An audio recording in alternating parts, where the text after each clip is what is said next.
बिस्मिल्लाहिर्रहमानिर्रहीम। अस्सलामु अलैकुम वरहमतुल्लाहि वबरकातुहू नहमदुहु व नुसल्ली अला रसूलिहिल करीम अम्मा बाद। मरने के बाद आमाल लिखने वाले फरिश्ते क्या काम करते हैं? अल्लाह ऐसे फरिश्तों को आसमान पर क्यों नहीं आने देता? क्या आपको पता है कि मरते वक्त इंसान की आंखों से आंसू क्यों निकलते हैं? जवाब जानने के लिए वीडियो को आखिर तक देखिएगा। हजरत उकबा बिन आमिर रज़ियल्लाहु अन्हु फरमाते हैं कि सबसे पहले इंसान की मौत का जिसको इल्म होता है वो मुहाफिज यानी इंसान की हिफाजत करने वाला फरिश्ता होता है, क्योंकि वही इंसान के आमाल को ऊपर ले जाता है और वही उसका रिज्क लेकर ज़मीन पर उतरता है। जब किसी इंसान का रिज्क उसे ना मिले तो वो जान लेता है कि उसकी मौत आने वाली है। हज़रत इब्न दीनार रहमतुल्लाह अलैह फरमाते हैं कि मैंने हज़रत अबू माशर रहमतुल्लाह अलैह से अर्ज़ किया, अल्लाह ताला का जो जिक्र इंसान दिल ही दिल में करता है उसे फरिश्ते किस तरह लिखते हैं? उन्होंने फरमाया, वो उसकी खुशबू पाकर लिखते हैं। मोहतरम नाजरीन, मैं जो बोल रहा हूँ फरिश्ते लिख रहे हैं, आप जो बोल रहे हैं फरिश्ते लिख रहे हैं। अच्छा बोल रहे हैं, गंदा बोल रहे हैं, गलत बोल रहे हैं, सही बोल रहे हैं, सच बोल रहे हैं या झूठ बोल रहे हैं, फरिश्ते लिख रहे हैं। यही किताबें फिर हमारे सामने लाई जाएंगी। एक हक और सच बात बताता चलूं, मरने से एक हफ्ता पहले मरने वाले को पता चल जाता है कि मेरी जिंदगी के आखिरी अय्याम है। दुख परेशानियां उस शख्स को घेर लेते हैं, बीमारियां मुसीबतें आफात और बलियात एकदम सब कुछ घेर लेते हैं। आसमान हिलता हुआ महसूस करता है, यूं समझता है जैसे कोई जल्जला आ रहा है। मेरी जिंदगी में एक बहुत बड़ा जल्जला आ रहा है, कयामत टूटने वाली है। मोहतरम नाजरीन, जिंदा लोगों के लिए कयामत जब आएगी सो आएगी। जो शख्स मर रहा होता है उसके लिए कयामत उसी दिन से शुरू हो जाएगी जिस दिन उसकी मौत वाक़ई होगी। जब इंसान मर रहा होता है, जिस्म से रूह निकल रही होती है, शैतान आता है उसके वालिदैन के रूप में, माँ बाप के रूप में, कहता है मेरे बेटे, हम ईसाई हैं, हम हिंदू हैं, हम यहूदी हैं, यहूदियों वाला मज़हब कबूल कर, ये मज़हब सही है। ईसाइयों वाला मज़हब कबूल कर ले, ये मज़हब सही है। हमारे आबाओ अजदाद इसी मज़हब पर मरे थे, ये मज़हब बहुत अच्छा है, जन्नत में ले जाने वाला मज़हब है, अल्लाह से मिला देने वाला मज़हब है। मर तो रहा है, कामयाब होके मर, जन्नत का मुसाफिर होके मर। अगर वो नेकोकार होता है तो उसकी नेकियां, उसके अच्छे अमाल उसे कलमा पढ़ने की तलकीन करते हैं। वो शैतान की बातों में ना आकर शैतान को लानत फेर कर वो कलमा पढ़ने लग जाता है। हज़रत फजल बिन ईसा रहमतुल्लाह अलैह फरमाते हैं, जब इंसान पर मौत की हालत तारी होती है तो उसके फरिश्ता से कहा जाता है अब ठहर जा, उसका आमाल नामा लपेट दे। तो वो कहता है नहीं, मुझे क्या मालूम, शायद ये कलमा तय्यबा ला इलाहा इल्लल्लाह पढ़ ले और मैं उसके लिए उसे लिख दूं। रसूलुल्लाह सल्लल्लाहु अलैहि वसल्लम ने इरशाद फरमाया, अल्लाह ताला ने दो फरिश्तों को अपने मोमिन बंदे के सुपुर्द कर रखा है जो उसके आमाल खैर और शर लिखते रहते हैं। जब ये इंसान फौत हो जाता है तो ये दोनों फरिश्ते जो मोमिन के सुपुर्द किए गए थे कहते हैं, ऐ हमारे परवरदिगार, ये शख्स तो अब वफात पा चुका है, हमें इजाज़त मुरहमत फरमा कि हम आसमान की तरफ रुजू करें। अल्लाह तबारक व तआला फरमाता है, मेरा आसमान मेरे फरिश्तों से पुर है, तुम मेरी तस्बीह बयान करते रहो।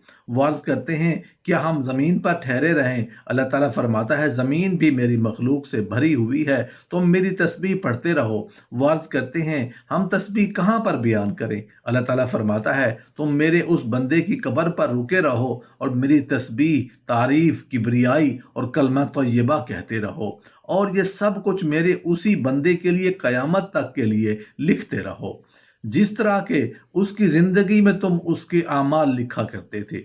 हज़रत अब्दुल्ला बिन अब्बास रज़ियल्लाहु अन्हु फरमाते हैं कि नेकियां लिखने वाला फरिश्ता इंसान के दाहिनी तरफ है जो उसकी नेकियां तहरीर कर रहा है, और गुनाह लिखने वाला उसके बाईं तरफ है। जो इंसान कोई नेक अमल करता है तो उसे दाहिनी तरफ वाला 10 नेकियां लिख देता है, और जब कोई इंसान बुराई करता है तो दाहिनी तरफ वाला बाईं तरफ वाले को कहता है उसे मोहलत दे दे, ये तस्बीह पढ़ ले या इस्तगफार कर ले, और उनकी वजह से उसका गुनाह मिट जाता है। لیکن جب جمعرات کا دن آتا ہے تو اس کے نیک و بد سب اعمال لکھ دیے جاتے ہیں۔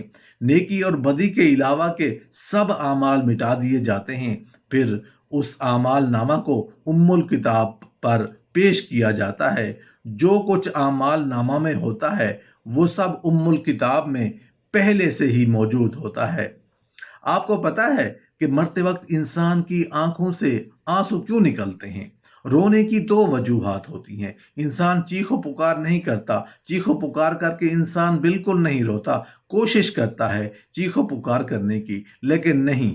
ہاتھ تو ہوتے ہیں، ان ہاتھوں میں طاقت نہیں ہوتی، جسم تو ہوتا ہے، اندر قوت نہیں ہوتی، پاؤں تو ہوتے ہیں، ہلتے نہیں ہیں، قوت نہیں ہوتی۔ اس وقت رونے کی دو وجوہات ہوتی ہیں۔ پہلی وجہ تو یہ ہوتی ہے کہ اگر انسان گنہگار ہوتا ہے، بدکار ہوتا ہے، سیاہکار ہوتا ہے، اگر انسان نے دنیا میں اپنی جوانی آوارگی میں گزار دی، غفلت میں گزار دی، کبھی نماز نہیں پڑھی، کبھی حق سچ نہیں بولا، جھوٹ بولتا رہا، غیبت کرتا رہا، چغلی کرتا رہا، اگر ایسی زندگی گزار کے مر رہا ہے تو وہ اس وجہ سے روتا ہے کہ اس کا نامہ اعمال اسے نہ دکھایا جائے۔ وہ کہتا ہے یہ جو نامہ اعمال ہے مجھ سے دکھا رہے ہو، یہ مت دکھاؤ، یہ دیکھتے ہوئے مجھے شرمندگی ہوتی ہے، مجھے اس شرمندگی سے بچا لو۔ آگے فرشتے کہتے ہیں یہ شرمندگی تو کچھ بھی نہیں، بڑی شرمندگی تو قیامت والے دن دیکھنے کو ملے گی، جب نفسا نفسی کا عالم ہوگا، ہائے ہائے کی پکار ہوگا، ہر انسان اور تمام لوگوں کے سامنے تیرے نامہ اعمال تجھے پیش کیا جائے گا۔ دوسری وجہ یہ ہوتی ہے کہ رونے کی، اگر انسان نیکوکار ہوتا ہے تو وہ اس وجہ سے روتا ہے کہ اس کی آنکھوں سے اس وجہ سے آنسو نکلتے ہیں کہ وہ چھوٹے چھوٹے بچوں کو اکیلا تنہا چھوڑ کے جا رہا ہے۔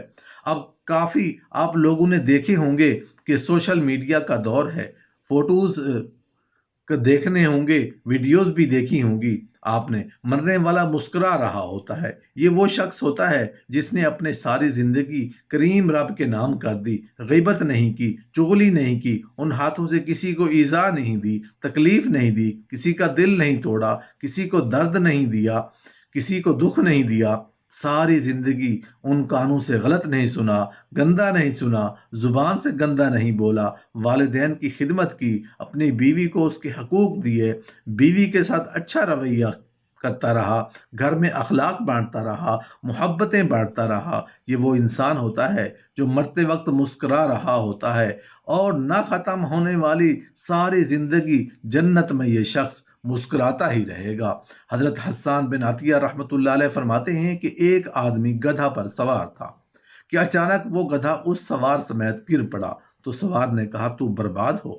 دائیں طرف والے فرشتے نے کہا یہ کوئی نیکی نہیں جسے میں لکھوں، تو بائیں طرف والے نے کہا یہ کوئی گناہ نہیں کہ میں اس کو لکھوں، تو بائیں طرف والے کو حکم دیا کہ جو کچھ دائیں طرف والا نہ لکھے اسے تم لکھا کرو۔ احنف بن قیس رحمت اللہ علیہ فرماتے ہیں کہ دائیں طرف والا فرشتہ نیکیاں لکھتا ہے اور بائیں طرف والا کا امیر بھی ہے۔ اگر انسان گناہ کرے تو یہ کہتا ہے ٹھہر جا، اگر انسان اللہ تعالیٰ سے اپنے گناہوں کی معافی مانگ لے تو اسے یہ گناہ لکھنے سے منع کر دیتا ہے، اور اگر انسان گناہ نہ چھوڑے اور اس پر ڈٹا رہے تو وہ اس گناہ کو لکھوا دیتا ہے۔